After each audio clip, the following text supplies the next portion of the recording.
This isn't gonna work well. It's fun.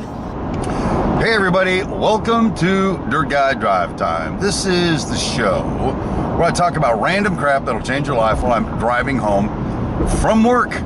I've been doing this quite a while now. Got a plethora of videos uploaded to the channel. So if you're into that sort of thing, make sure and subscribe. Push the like button. Push the notification button. Tell all your friends. We're going global, bro. Actually, we are global, to be honest with you. I got people in South Africa watching us. I got people in Europe watching us. Yep, we get about 200 views from all over this fine globe. Sorry about yesterday not putting out a video. You know, I shot one on the way home, and it was just crap. I know I talk about random crap that'll change your life and all that. I don't mean that kind of crap. I mean, I was just sort of vomiting out anything I could think of to make a video, and I wasn't happy with it. I'm not going to show you guys that kind of just. It's not respectful of your time. So it's on my computer. Maybe someday I'll change my mind and show it to you. But the reason I was kind of like it was crap is something kind of big is getting ready to happen at work involving yours truly, and which is me. I had a long conversation with the president of my company on Friday. And then I got some emails from him on Monday, yesterday. And through all of that, my mind is just kind of racing. It looks like this new thing the company is going to do, and they're including me in the development of it. Matter of fact, I'm an integral part to it, which I got to tell you is totally awesome. I think that maybe means I'm doing a decent enough job. I don't get everything right. Matter of fact, I got a problem right now with all the people working in the dirt on my job. I'm the dirt guy, and my dirt's all fucked up. But these guys, the subs don't perform, and then other subs come in and they go, wham, wham, you're not ready for me. I was like, well, I was ready for you until these guys honked it up.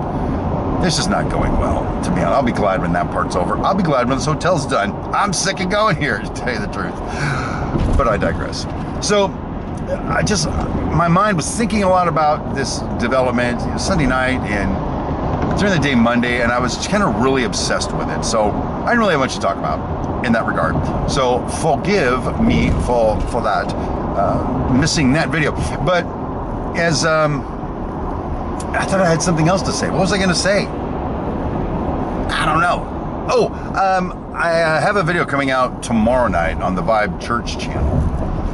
And part of the concept in the video is this concept many of you have probably heard of, where there's like it's the armor bearer. It's being an armor bearer. What is an armor bearer? An armor bearer is basically like the guy that carries your armor around. He carries all your weapons around, and it's kind of like your servant, but kind of like your soulmate at the same time. If you want to watch the video, you'll see. But I had this remarkable discovery yesterday. I have spent 57 years trying to figure out who my armor bearer is, because I need an armor bearer, man. I'm charging into battle. I need an armor bearer that's with me, heart and soul. And I texted my director something, my director something, and I said, my heart is with you. And in that moment, it occurred to me, wait a minute, what if I've been looking for the wrong thing all along? What if I'm the armor bearer? What if that's my calling, is to be the armor bearer? Not be the guy up front making the decisions, the guy right behind him saying, whatever decision you make, I'm with you heart and soul. Let's rock this bitch. Something like that. And that seems to sit well with me, to be the armor bearer, frankly. So, I don't know. We'll see how the armor bearerage develops in that regard. But as you know, I'm trying to put out a black fact 4 weeks in a row every time I make one of these videos, and I have one today. And part of the reason we're doing the black fact is to bring awareness and appreciation for our black brothers and sisters around the world, but specifically in these fine United States of America. And again, not qualified because I'm white and I don't know what it's like to live like a black person of any time period in the American past or present. But hopefully the black people in the future will know what it's like to live like a white person in the future, at least as far as dignity, respect, equality, blah, blah, blah. All the stuff that we say America stands for. And the stuff America stands for, I find it amazing. You get the Bill of Rights, all men are created equal, blah, blah, that thing, right? I don't mean to blah, blah that, but you know what I mean. That whole thing, inalienable rights, all men are created this way. And by men, we mean mankind, so don't get all chauvinistic on me. Whatever. I find it coincidental that my wife saw a news story about someone yesterday, and at the same time yesterday, in my news feed, video of this person also popped up. I watched the video, she read the news story, and we got home, we swapped stories, and went, hey, how come we're talking about the same guy? It's a guy named Frederick Douglass. I don't know if you know who Frederick Douglass is. He's a black gentleman from back in the 1860s, 70s, back in that era. What I saw was a video of James Earl Jones reading a speech that Frederick Douglass gave to some white abolitionists on the 5th of July, like in 1865 or something.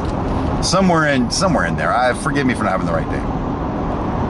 And I'm sure the white people were well-intentioned when they asked him to come give a speech for Independence Day because the black folks had been emancipated and all of that. I don't think they were expecting what he brought. And I'm going to put a link to this video in the description of this one. What he brought was, what does your American independence mean to me? Why am I celebrating the 4th of July with you? Why am I celebrating your independence? It's meant nothing to me. I haven't been independent. He goes on and on railing against him participating in 4th of July and celebrating Independence Day for America because he puts it very eloquently, but he says in summary, it's bullshit. All you white people got your independence and you've been living the dream. None of us have. And so we take offense at your American Independence Day. And the thing is, he wasn't trying to be some hot-headed, sensationalist, really representing what perhaps Independence Day would mean to a black person. I find it fascinating. He did so much to further the cause. He was kind of like the role of maybe a cross between Martin Luther King and Malcolm X back in the day. And so I listened to this, it's like 5 or 6 minutes all the way through. And especially when you got James Earl Jones' voice going. I mean, that's Darth Vader talking.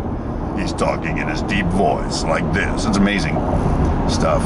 So I highly recommend this video. If you want to know what perhaps for many, a few black people, what American Independence Day would mean to them, then maybe even now, watch the video. It says it way better than I can. But when I got home, I was telling my wife that I watched that, and it was amazing.